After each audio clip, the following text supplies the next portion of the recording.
Au sommaire de cette édition, en Côte d'Ivoire, une coopérative agricole a décidé de se focaliser sur la commercialisation du cacao à Danamé, dans la région des 18 montagnes.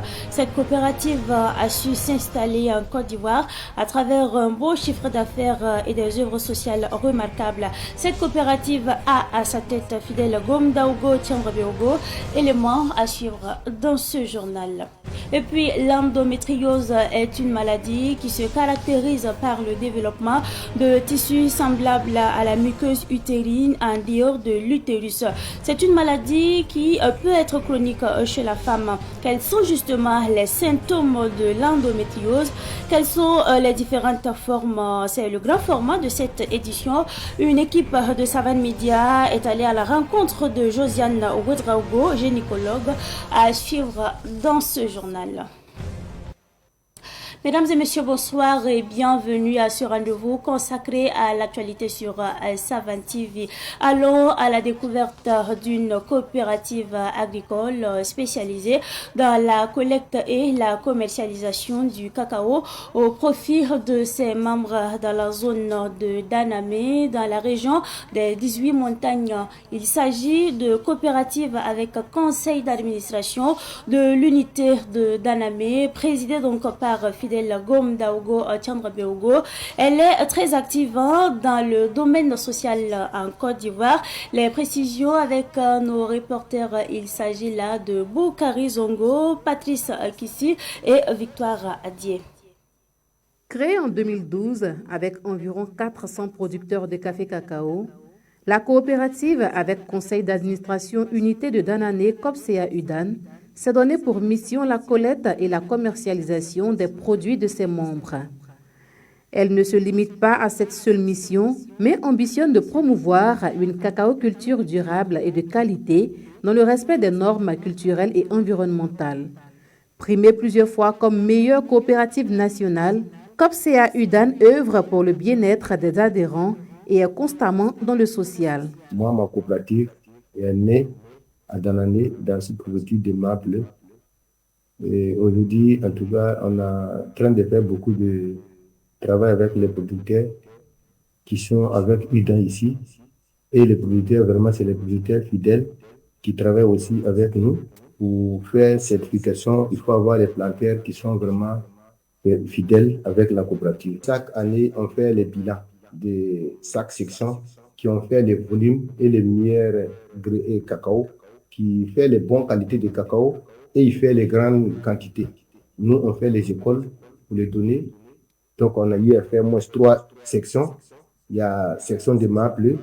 On a fait une école depuis 2019. Et puis, Benlé. Et puis, Guessadi. Donc, on a pratiquement fait 3 écoles déjà dans les 3 sections. On a déjà fait les écoles des 3 sections. Parce qu'aujourd'hui, il y a beaucoup de problèmes dans notre zone ici à cause de fuite de cacao. On a eu à sensibiliser. Je pense que vraiment cette année, il y aura vraiment l'amélioration. Parce que le préfet, il a pris les actes avec les colonels qui sont venus. Ils ont dit que vraiment aujourd'hui, ils sont d'accord avec notre idée pour qu'on puisse travailler ensemble bien.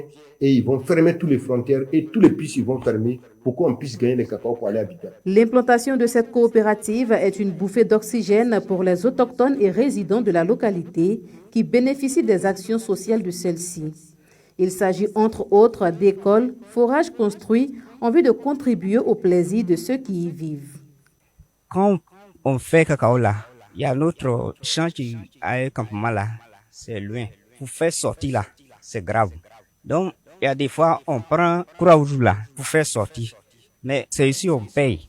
Donc, forcé que on va faire venir ici. Mais on a un problème avec la route à notre campement là. Cette coopérative a réalisé beaucoup de choses dans notre canton. La route qui quitte à Maple pour aller jusqu'à Zaguené, elle était totalement coupée par l'eau. Il a plu les machines. Moi-même, il m'a appelé. Nous tous, nous sommes partis avertir les chefs du village qui sont sur la route. Ils ont travaillé. Cette année encore, la pluie encore est exagérée et il a tout gâté encore la route. Et présentement, ils sont dessus encore, ils sont en train de travailler. C'est cette coopérative-là qui fait ce travail-là pour eux. Chez nous, en Yakuba, il y a un proverbe qui dit un enfant qui se comporte très bien, son père ne meurt pas. Donc aujourd'hui, Fidèle, il n'est pas de notre village. Mais aujourd'hui, selon ses comportements, il est devenu notre fils du village. Donc ce qu'on va lui dire, c'est pour dire que merci de ce qu'il est en train de faire pour nous. La coopérative bénéficie d'une structure organisationnelle et une hiérarchisation qui respecte les normes du Code du travail. Les rôles sont bien définis selon les tâches assignées à chaque poste. Au niveau de la coopérative, nous sommes organisés en 3 grandes catégories, à savoir le conseil d'administration, qui est présidé par M. Tendrebego Fidèle. Après le conseil d'administration, nous avons le conseil de surveillance. Et puis après le conseil de surveillance, nous avons la direction. Et puis après, nous avons le service commercial. Le service financier, notre rôle, c'est tout ce qui est encaissement et décaissement. Je suis chargé à saisir les reçus d'achat pour pouvoir tirer le connaissement partir des chargés au port. Après des années de travail acharné et de reconnaissance nationale, la COPCA UDAN ambitionne aujourd'hui d'aller à l'exportation et de faire la transformation. Retour donc au Burkina Faso pour parler du processus d'opérationnalisation du régime d'assurance maladie universelle qui est en marche. Plus de 500 membres du Conseil national de l'économie informelle se sont immatriculés hier à Ouagadougou. C'était donc en présence du ministre d'État, ministre de la fonction publique, du travail et de la protection sociale, Bassolma Bazié. On fait le point avec notre reporter. Il s'agit là de Abdoulaye Kinda.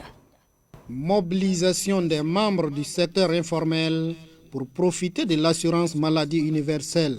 Une opportunité pour eux de se soigner à faible coût. C'est le message du ministre d'État en charge de la protection sociale, Bassolma Bazié, face aux acteurs de l'économie informelle.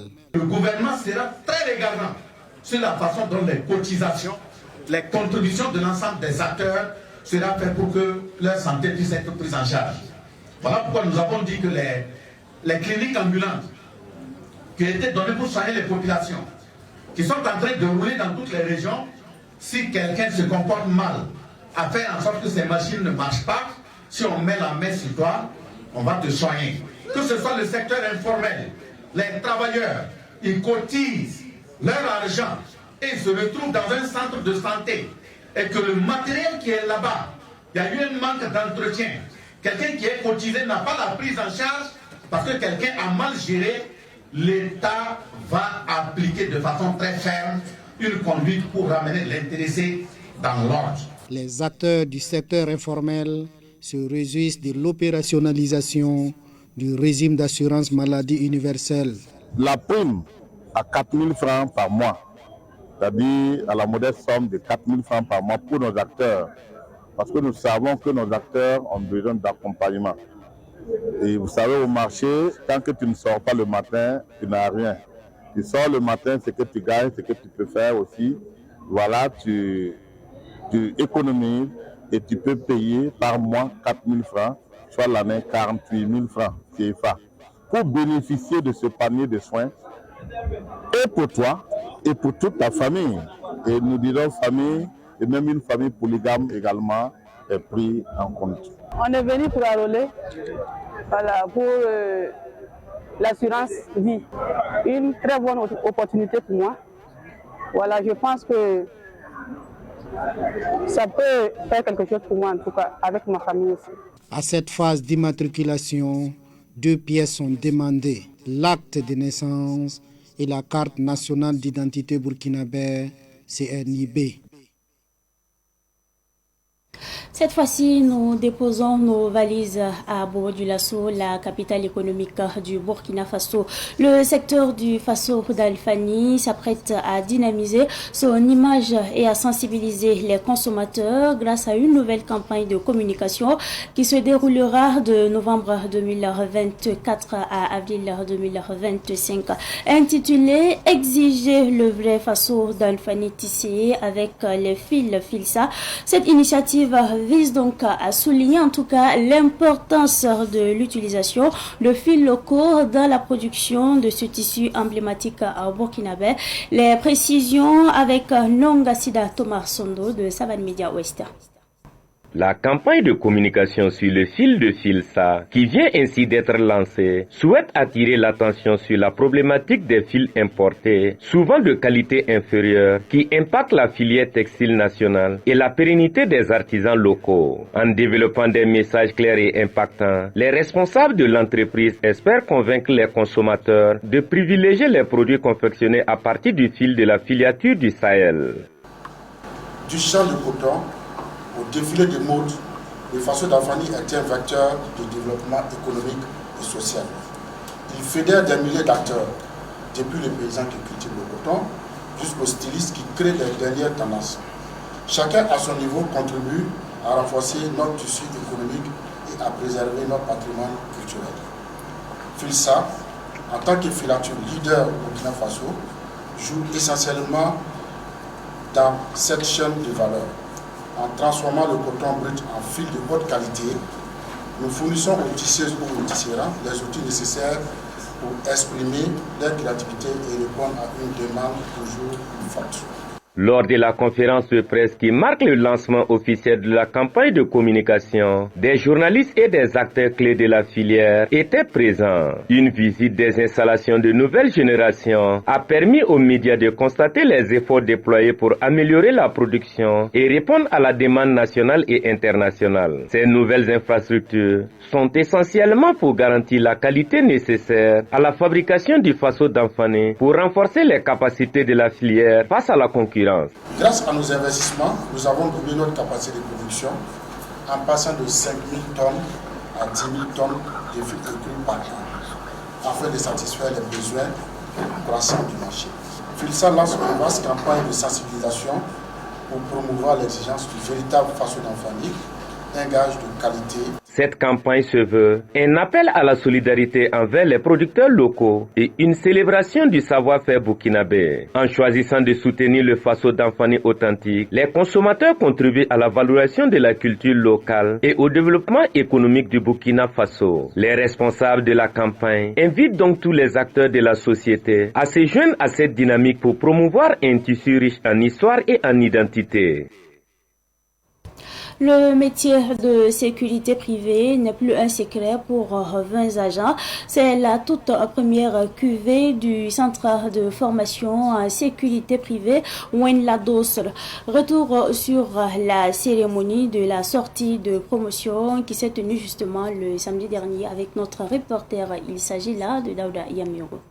La sécurité intérieure, l'instruction au maniement des armes, la sécurité en cas d'incendie, le sécurisme, l'alerte, le droit du travail, le droit pénal général sont entre autres modules que ces agents de sécurité privée ont appris du 2 août au 2 novembre 2024. Ils ont reçu les attestations de fin de formation et sont donc prêts à être mis à la disposition du public. En toute sincérité, nous avons été formés pour prendre en charge la sécurité des personnes et des biens. Et nous sommes déjà aptes pour faire ce travail. Ces 20 jeunes qui ont reçu cette formation sont tous capables de suppléer les personnels des forces de sécurité publique dans certains postes sensibles, selon le responsable du centre de formation Wenlados, Yacouba Ouedraogo. Grâce au ministère de la Sécurité, quand j'allais poser mon document là-bas, j'ai envoyé de notre cas, c'est bon, peut former des gens de sécurité là. Donc grâce à Dieu, en tout cas, ils ont eu des formations. Dans 3 mois, il n'y a pas de problème. Le soir aujourd'hui, tous les élèves, ils ont eu leur attestation. Le capitaine de police Abdoulaye Sangaré du service des sociétés privées de sécurité de la direction de la réglementation logée au ministère en charge de la sécurité s'est réjoui de la sortie de cette promotion. Cette formation des agents de sécurité privée répond à une politique du ministère adoptée depuis 2021 qui vise à former les agents de sécurité privée. Depuis 2021, le ministère de la Sécurité a fait du professionnalisme du métier de sécurité privée, voilà, sa vocation. Voilà, donc je pense que le centre de formation a compris, voilà, cette vocation du ministère et le centre accompagne le ministère dans ce sens-là. Voilà, donc on ne veut plus voir sur le terrain des agents de sécurité privée qui ne sont pas formés. On veut vraiment que les gens soient encore plus professionnels sur le terrain, d'où la présente formation. Le centre de formation Wenladosde est né en début d'année 2024. Dans le grand format de cette édition du 20 novembre 2024, il est question d'une maladie méconnue mais dont de nombreuses femmes souffrent. Il s'agit, préparez-vous à retenir le nom de l'endométriose. Elle touche, selon des études réalisées dans les pays du Nord, mais tout aussi valable en Afrique et au Burkina Faso, environ une femme sur 10. L'endométriose se confond souvent aux règles douloureuses. Nos reporters Hamel Joël Compaoré et Rose Ouedraogo sont allés à l'information, leur dossier. Endométriose. De la même façon que le nom de cette maladie est compliqué et difficile à prononcer, elle empoisonne la vie de nombreuses femmes. À l'image de cette patiente souffrant d'endométriose rencontrée dans une ville du Burkina. J'avais des douleurs au bas-ventre, des douleurs au niveau du nombril et au ventre, surtout au niveau du nombril. J'étais vraiment fatiguée et surtout après une crise de 3 à 5 jours, j'étais extrêmement fatiguée, je n'arrivais pas à travailler.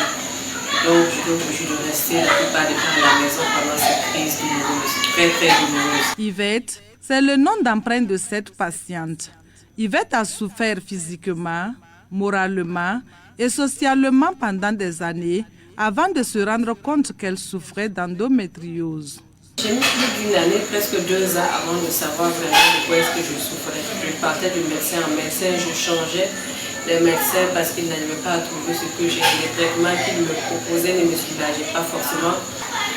Du coup, de fil en aiguille, je demandais à des gens est-ce qu'ils connaissaient de bons gynécologues qui pouvaient m'aider. Et de bouche à oreille, finalement, je suis allée dans une clinique dont je tairai le nom ici, qui, quand j'ai expliqué ce nom, le monsieur par l'expérience m'a dit que ça devait être l'endométriose. Et de la manière dont il m'a expliqué comment ça se passait, correspondait exactement au monde que j'avais. Les images et le son de ces témoins sont volontairement brouillés pour garantir son anonymat à sa demande. Mais le peu qu'Yvette a décrit permet de se rendre compte que l'endométriose est une maladie de filles et de femmes en âge de procréer. C'est une maladie chronique qui s'associe aux règles douloureuses, à d'autres douleurs aiguës pelviennes et lors des rapports sexuels et au moment de déféquer et ou d'uriner. Elle entraîne aussi des nausées, des ballonnements et d'autres types d'inconfort physique en fonction des formes d'endométriose. Il y a 3 types essentiellement. L'endométriose qui va être superficielle, c'est-à-dire que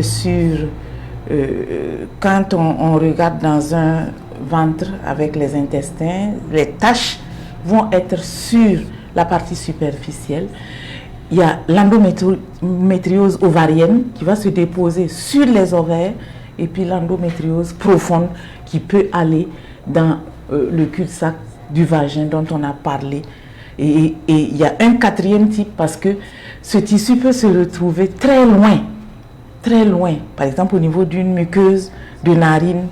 Moi j'en ai vu au cours de ma carrière au niveau d'un orteil. J'en ai vu également au niveau de l'ombilic. Ça peut aller très loin parce que ce tissu qu'on appelle ectopique, qui a quitté son lieu là, a des possibilités de s'installer et il répondra aux régulations hormonales tous les mois avec donc des saignements possibles. La gynécologue Dr Josiane Ouedraogo, qui accepte de parler du sujet, reconnaît que l'endométriose est méconnue et souvent confondue aux règles douloureuses. L'endométriose est effectivement une maladie très peu connue. La maladie est une maladie de douleur et de D. On va retenir qu'il y a plusieurs D qui vont constituer cette maladie. Il y a les douleurs au niveau du bas du ventre, ce qu'on appelle des douleurs pelviennes. Les organes qui sont voisins à l'utérus, par exemple la vessie, peuvent également être douloureux. Les signes urinaires, la douleur pendant donc cette période s'appelle la dysurie. Ça, c'est un autre D. Si la maladie se dépose sur les intestins et parfois vraiment très en bas, on peut avoir ce qu'on appelle une dyspareunie. Une dyspareunie, c'est des douleurs pendant les rapports sexuels. Parfois, on peut avoir des douleurs au niveau, en faisant les selles, parce que effectivement, à ce niveau, au niveau des intestins, l'endomètre peut aller se déposer. L'autre douleur, c'est la dysménorrhée, c'est-à-dire évidemment des règles douloureuses. Parce qu'au début, on a parlé de douleurs, mais c'est peut-être pas des douleurs pendant les règles. Mais la douleur pendant les règles, c'est ce qu'on appelle la dysménorrhée. Dr Josiane Ouedraogo est présidente de l'association Genit Care Africa, une association qui promeut les droits sexuels et reproductifs des groupes vulnérables en Afrique. C'est dans ce cadre qu'elle sensibilise les femmes, dont 1 sur 10 est touchée par l'endométriose, pour qu'elles sachent que cette maladie est bénigne, c'est-à-dire qu'elle ne tue pas, mais embarrassante, qu'elle est aussi répandue, mais traitable de façon symptomatique. On consulte dans les hôpitaux, dans les structures privées, la prise en charge se fait et parfois on est amené à aller, faire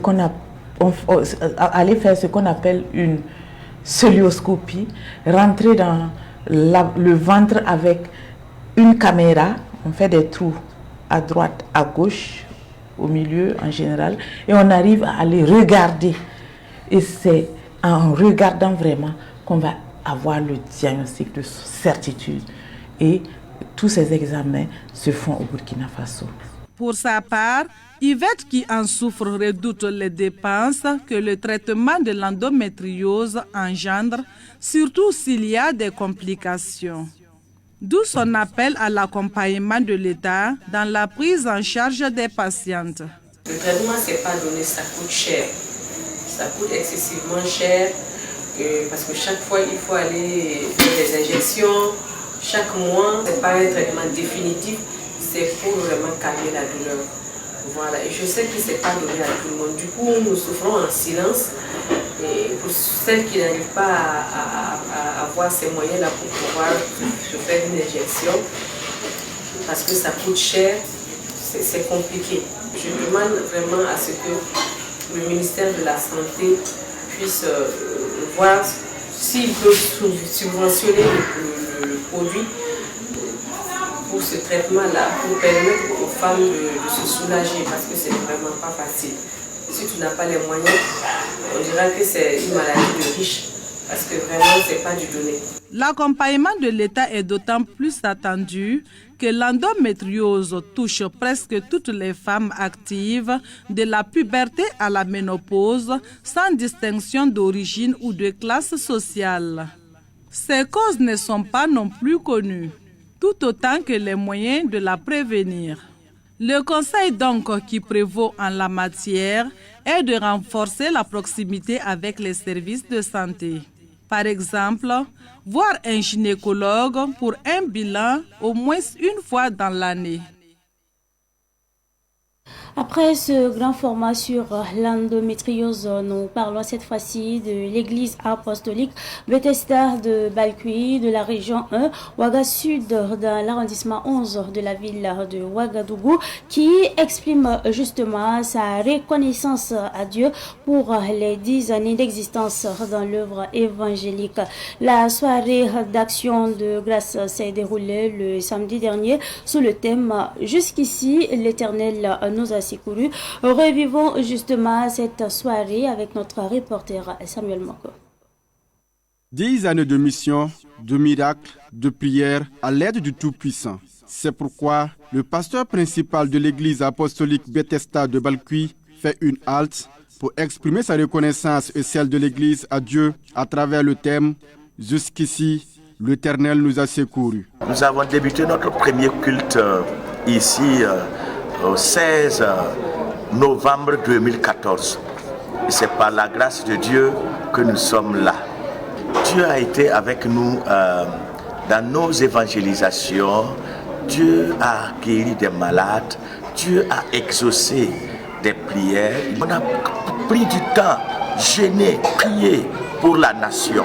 Pour le pasteur Michel Tiendré-Béogo, l'œuvre missionnaire n'est qu'à son début. Plusieurs autres objectifs sont poursuivis. Nous avons aussi des projets devant nous, comme la finition du temple. Nous voulons construire ici une école de formation pour, en tout cas, permettre aux gens qui n'ont pas les moyens de pouvoir aussi s'en sortir. Ceux qui sont là et qui font, en tout cas, la maraîchiculture, nous avons le désir de les former et de les équiper pour, en tout cas, pouvoir travailler. Nous disons merci à tous ceux qui ont soutenu vraiment l'œuvre ici. En 10 ans de mission dans le quartier Balkui, dans l'arrondissement 11 de la ville de Ouagadougou, l'église apostolique Bethesda est à 3 églises annexes et compte plusieurs milliers de fidèles. Pour la circonstance, le groupe Gospel FDS s'est joint à l'église Bethesda pour rendre grâce à Dieu.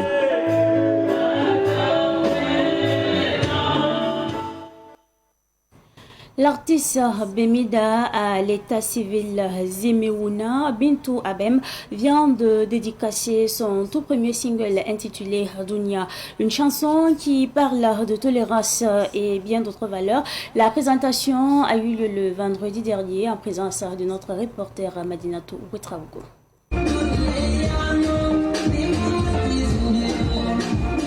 Natif du Naouri, l'artiste chanteuse Beminda aborde la tolérance et le caractère éphémère de la vie dans sa chanson Dounian, chantée en langue kassena. Une œuvre qui sensibilise, comme l'ont souligné le parrain et la marraine lors de la dédicace. Et elle dit dans sa cassette que dans ses rêves, elle voit que le monde a changé. Dunia a changé. On n'est plus au moment où, quand on parle du monde, les gens étaient solidaires, il y avait la solidarité autour de la famille. L'enfant de quelqu'un était l'enfant de tout le monde. Aujourd'hui, c'est chacun pour soi. Donc le mot Dunia nous interpelle. C'est pourquoi quand vous regardez autour de vous, dans le monde entier, vous voyez que ça ne va plus. Il n'y a plus de vivre ensemble, il n'y a plus de cohésion sociale. Une chanson qui interpelle, parce qu'aujourd'hui nous avons remarqué que nous les artistes, on n'est plus dans les chansons à thème fort, c'est-à-dire qui interpellent les gens. Et moi je trouve que pour un début, elle est allée fort sur le thème, appeler aux gens au pardon, à la cohésion sociale. Et je pense qu'elle fait une belle entrée en matière de musique. Voilà, donc je ne peux que l'encourager et l'accompagner en cela. L'artiste invite les amateurs de musique à consommer son single sans retenue. Le single est déjà lancé et déjà sur le marché, consommé par les fans, le public. Et je rêve vraiment d'avoir du succès. Pour promouvoir Dunia, une tournée nationale et internationale est prévue dans les jours à venir. Le single est disponible sur clé USB.